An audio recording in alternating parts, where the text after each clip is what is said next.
السلام عليكم ورحمة الله وبركاته. ازيك يا حبيبي؟ عاملين ايه؟ صلوا على النبي يا جماعة.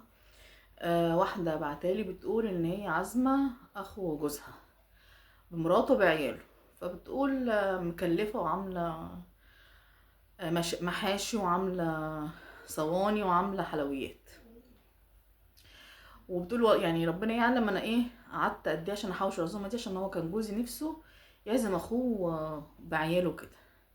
قلت له فين؟ قمت بيها ومفيش حاجة. فجأة واحنا قاعدين لقيت الباب بيخبط، قمت افتح لقيت بتاع دليفري، فبقول له محدش طلب حاجه، بتاع ابو لبن من عند ابو لبن.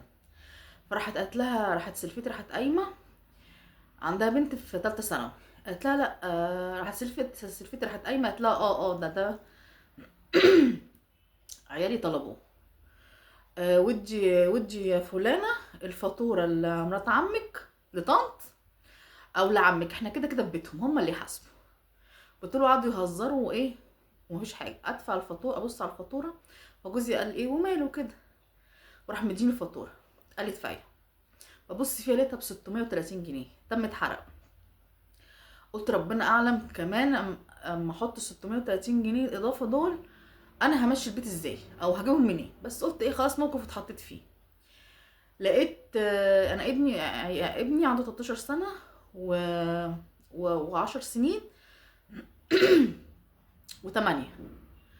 فلقيت ابني ابو 13 سنه كان بقاله فتره عمال يقول لي يا ماما انا عايز اكل من عند ابو لبن، وانا اقول له مش وقته مش وقته، بعدين حاضر حاضر حاضر.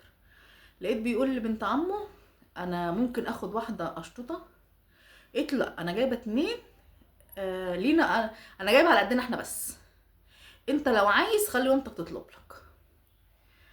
فبتقول له انا مستنيه حد يرد يقول لها عيب مثلا مامتها ولا باباها، وعيب ودي ابن عمك ازاي تقولوا كده.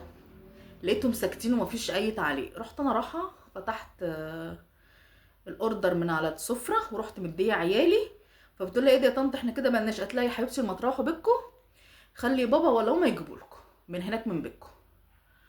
فبتقول لقيتهم سلفتي سيلفي وسلفتي راحوا قايمين بقى وايه زعلانين ومقموصين، راحوا واخدين عيالهم وراحوا ماشيين.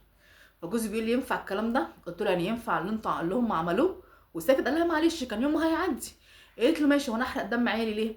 انا ابني بيطالبوا مني بقاله كام يوم وانا اقول له لا معلش معلش الظروف، وفي الاخر ادفع انا والزنق وعيالي ما ياكلوش؟ لا عيالي ياكلوا ويتهنوا، انا كده كده الزنق مش مهم. لكن اللي عملوه ده قله ذوق، فرضا انا معيش. قال لها معلش كنت عديت اليوم وخلاص. ما ينفعش اخويا يمشي مقموص هو وعياله، مش بعد ما كلف العزومه واعمل معاهم فوق الصح يمشوا مقموصين، يبقى كده انا لكني عملت حاجه. قالت له والله انا ما غلطتش، حتى اسال اي حد انا ما غلطتش.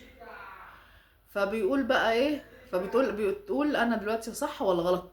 لا انتي صح، سلفتك وبنتها هم لا الذوق، نفسك عيالك نفسهم في حاجه يطلبوا في بيتهم، لكن تحرجيني انا فرضا فعلا ما عنديش، معيش فلوس ان انا ادفع. لا انتي صح مش غلط. عيالك ياكلوا ويشربوا ويتهنوا ويتبسطوا وتزنقي على حسهم هم مش على حس التانيين.